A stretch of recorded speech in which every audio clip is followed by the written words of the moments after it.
ইত্তাকুল্লাহ, আল্লাহ রাব্বুল আলামিনকে ভয় করো, ভয় করার মতন ভয় করো। কেমন ভয়?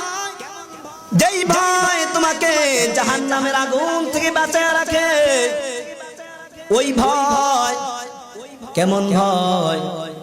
যেই ভয় আমাকে নামাজ পড়ার জন্য উৎসাহিত করে, এমন ভয় যেই ভয় আমাকে সত্য কথা বলতে উৎসাহিত করে, এমন ভয় যেই ভয় আমার মা বাবার সাথে ভালো ব্যবহার করতে শেখায়, এমন ভয় যেই ভয় এক মুসলমান অপর মুসলমান ভাইয়ের সাথে ভালো ব্যবহার করা শেখায়। এই ভয়, যেই ভয় আমাকে গুনাহ থেকে বাঁচায় রাখে, ওই ভয় করার জন্য বলছেন, সাধারণ ভয় নয়।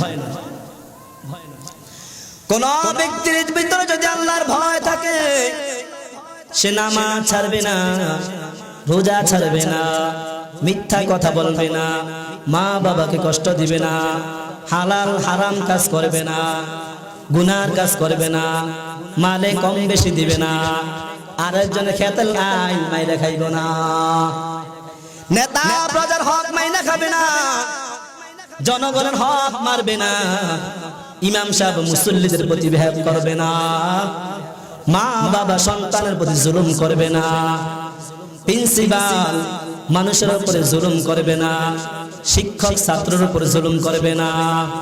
কিসের থাকলে? ভয় যদি থাকে। আর ভয় যদি না থাকে, তাহলে তার দ্বারা সব কিছু করা সম্ভব।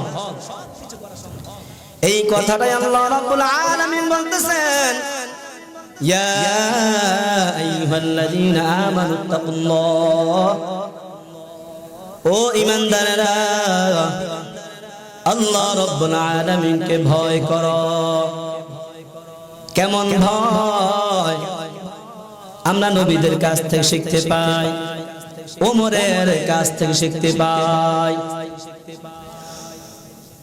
মূসা আলাইহিস সালাতু ওয়াস সালাম, শুআইব আলাইহিস সালাতু ওয়াস সালাম তাকে একটা বকরির গ্রুপ দিয়েছেন রাখালগিরি করার জন্য। ও মূসা, এই বকরি গুলা দিলাম, মাঠের মধ্যে চড়াইবা, এগুলোর দিকে খেয়াল রাখবা। ভয় কাকে বলে ভাই? মূসার কাছে যাওয়ার পর মূসা রাখালগুলো নিয়ে যখন মাঠে চড়াইতে গেলেন, মাঠে যাওয়ার পর একটা বকরি হারায় গেল। একটা বকরি হারানোর পর মূসা বকরির পিছনে পিছনে দৌড়াইতে লাগলেন। এত রাগী মূসা, মূসা অনেক রাগী মূসা। আজরাইল আলাইহিস সালাতু ওয়াস সালাম আসছে জান কবজ করার জন্য, একটা থাপ্পড় দিয়ে একেবারে চোখ কানা করে ফেলাইছে। আল্লাহর কাছে গিয়ে বলে, আল্লাহ গেছিলাম তো ভেজা, দাও চোখটা শেষ করে ফেলাইছে, চোখটা শেষ করে ফেলাইছে। কই আদবের সাথে যাও। এমন রাগী মূসা,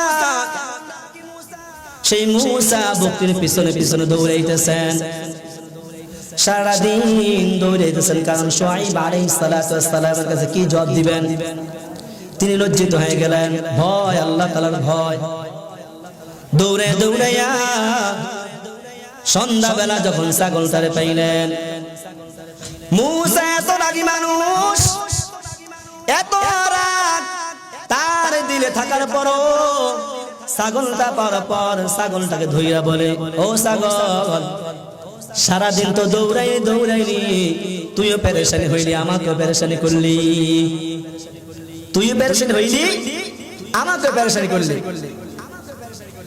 ও ছাগল, আমার তো হাত পাও টিপা দেবার মতন মানুষ আছে, আমার পাও আমি টিপতে পারবো, আমার হাত আমি টিপতে পারবো, আমার শরীর আমি টিপতে পারবো, কিন্তু তুই তো ছাগল, তোকে কে টিপা দিবে? এত রাগী মূসা কি কইতেছেন?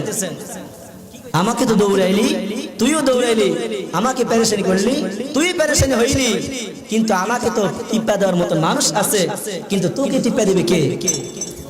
তাই না? এই মূসা ছাগলটাকে কোলে নিয়ে পাগুলা টিপতেছে, আর এই টিপাটা আল্লাহ রাব্বুল আলামিনের কাছে কবুল হয়ে গেছে। মূসা একদিন প্রশ্ন করলেন, আল্লাহ আমাকে কালিমুল্লাহ কেন বানাইলা? আল্লাহ রাব্বুল আলামিন বলেন, মূসা ওই যে ছাগলের পিছনে মেহনত করলা, এত রাগী হইও ছাগলের পাউডা টিপ্পা দিলা, শরীরে টিপ্পা দিলা, এই জন্য এই কাজটা আমার কাছে বড় পছন্দ হইল। তুমি একজন নবী হইয়া একটা পশুর প্রতি ইহসান করছো, এই ইহসানটা আমার কাছে পছন্দ হওয়ার কারণে আমি তোমাকে মূসা কালিমুল্লাহ বানাই দিলাম। সুবহানাল্লাহ। এই যে মূসা দৌড়ালেন, কেন দৌড়ালেন? ভয় থাকার কারণে। বাগানের মালিক ভয় কাকে বলে? কর্মচারীকে দিয়ে গেলেন, ও কর্মচারী, এই যে আমার খেজুরের বাগান, এই বাগানটা আমি তোমাকে দিয়ে গেলাম, বাগানটা দেখাশোনা করবা, যা কিছু প্রয়োজন হয় আমি মালিকের কাছে চাইবা, আমি তোমাকে সব কিছু দিব। মালিক কর্মচারীকে দায়িত্ব দেওয়ার পর অনেকদিন পর চিন্তা করলো, বাগানটা তো দিয়ে আসলাম, একটু খবর নেই বাগানটার কি হালত। মালিক বাগান দেখার জন্য বাগানে গেলেন। বাগানে ঢোকার সাথে সাথে তার নজরে একটা সুন্দরী মহিলা পড়লো। কি সুন্দরী মহিলা পড়ল? সুন্দরী মহিলা দেখার সাথে সাথে মালিকের ভিতরে মন্ত্রণা আসতে লাগলো, এই নারীকে কিভাবে ভোগ করা যায়। এখন কিভাবে ভোগ করা যাবে বুদ্ধি খুঁজতেছেন। কি ভাই মাথায় কি করতেছেন? বুদ্ধি খুঁজতেছেন। একটা পরামর্শ পাইলেন, তো কর্মচারী যাও পালাখাল বাজারে যাও, একটা কাজ আছে, ওখান থেকে সাইরে আসো। আসলে কি কাজ নাকি কাজের ফরমাইশ দিয়া তার স্ত্রীকে ভোগ করার জন্য তাকে কই পাঠাইলেন? পালাখাল বাজারে। কর্মচারী যখন চলে গেলেন, মালিক ডাক দিয়ে বললেন, ও মহিলা, দরজাটা বন্ধ করো, জানালাগুলো বন্ধ করো। যখন এই কথা বললেন, মহিলার তো বুঝার কিছু বাকি নাই। মহিলা বললেন, মালিক আপনি আমার মালিক, আমি আপনার কর্মচারীর স্ত্রী, আপনি আমাকে যা আদেশ করবেন আমি তাই আপনার আদেশ পালন করব। কিন্তু মালিক একটা কথা, আপনি যখন আমাকে বললেন দরজা বন্ধ করার জন্য, একটা দরজা বন্ধ করি, জানালাগুলো বন্ধ করি, কিন্তু এই ঘরের মধ্যে একটা দরজা আছে, ওই দরজাটা আমি বন্ধ করতে পারি না। সুবহানাল্লাহ। ভয় কাকে বলে দেখেন। মালিক বলেন, মহিলা মহিলা কি বলতেছো বুঝলাম না। মহিলা বলল, মালিক আমি দুনিয়ার ঘরের দরজাটা বন্ধ করিয়া সমস্ত মানুষের ফাঁকি দিলাম, কিন্তু আমি আমার আল্লাহ চোখে ফাঁকি দিতে পারলাম না। এই কথাটা বলার পর ওই মালিকের ভিতরে ভয় আসলো। এই কথাটাই আল্লাহ রাব্বুল আলামিন বলতেছেন, ইত্তাকুল্লাহ, আল্লাহ রাব্বুল আলামিনকে ভয় করো। যদি ভয় দিলের মধ্যে থাকে তাহলে গুনার কাজ কেউ করতে পারবে না। দিনের বেলায় নামাজ পড়লাম, রোজা রাখলাম, হালাল কাজ করলাম, রাতের বেলায় আড্ডা দিয়া গাঞ্জার আসর বসাইলাম, এটাকে তাকওয়া বলে না। এটাকে তাকওয়া বলে না। মাথায় টুপি দিলাম, গায়ে জুব্বা গায়ে দিলাম, কিন্তু আমাকে মানুষ বড় হুজুর মনে করে, কিন্তু আমি রাতের বেলা গুনার কাজ করি, এটাকে তাকওয়া বলে না। ওমর রাদিয়াল্লাহু তাআলা বলেন, ও মুসলমান, দিনের বেলা এমন কোনো কাজ করিও না যাতে রাতের ঘুম হারাম হয়ে যায়। অনেক মানুষ অপরাধ করে না, অপরাধ করলে রাতে পুলিশ আসেনি আর আমি ঘুমাইতে পারি না। এই কথাটাই ওমর বলতেছেন, ও মানুষ দিনের বেলা এমন কাজ করিও না যাতে রাতের ঘুম হারাম হয়ে যায়, আবার রাতের বেলা এমন কাজ করিও না যাতে সূর্যের আলোতে মাথাটা লুকাইয়া হাঁটতে হয়। রাতের বেলায় মানুষ জিনা করে, ধরা খাইলে ওই লোক আর দিনের বেলা মানুষ হাঁটতে পারে না। সেই কথাটা ওমর বলতেছেন, রাতের বেলা এমন কাজ করিও না যার কারণে সূর্যের আলোতে মাথা ঝুঁকাইয়া হাঁটতে হয়। মালিক বললেন, আল্লাহ প্রথমে তোমার কাছে ক্ষমা চাই, আমি বুঝি না আল্লাহ, আমাকে তুমি মাফ করে দিও। এরপর মহিলাকে বলতেছেন, ও মহিলা তোমার কাছে আমি মাফ চাই, তুমিও আমাকে ক্ষমা করে দিও। প্রশ্ন একটা, এখন বলেন তো এই যে মহিলা নসিহত করলো, এই মহিলা কি কোন বক্তা সাজাইয়া 20,000 টাকা 30,000 টাকা বাজেট করে আনছে? এখানে বলেন না, বাজেট করে আনছে?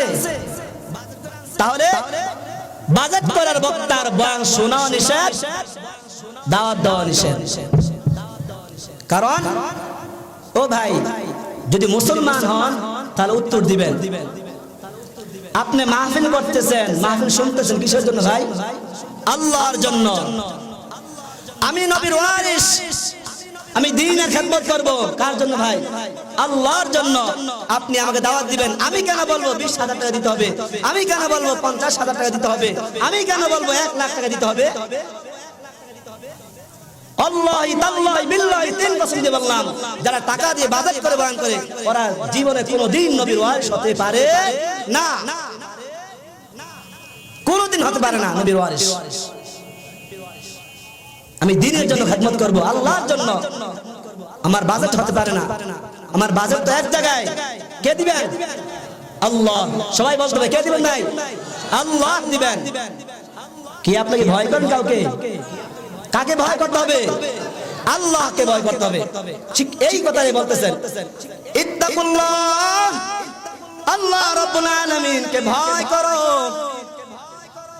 মহিলা যে বয়ান করলেন 10,000 টাকা দাওয়াত দেয় নাই, 20,000 টাকা দাওয়াত দেয় নাই, 50,000 টাকা দিয়ে দাওয়াত দেয় নাই, কিন্তু ওই যে মালিক নসিহত শুনলেন তাকে তো কিছু 2 টাকা দেওয়া হয় নাই। একমাত্র আল্লাহর ভয় থাকার কারণে এই কথা শুনলেন। কোন মানুষের ভিতরে যদি আল্লাহর ভয় থাকে, ওই মানুষ কোনদিন গুনার কাজ করতে পারে না। ওমর রাদিয়াল্লাহু তাআলা আনহু সফর করলেন, মুসাফির,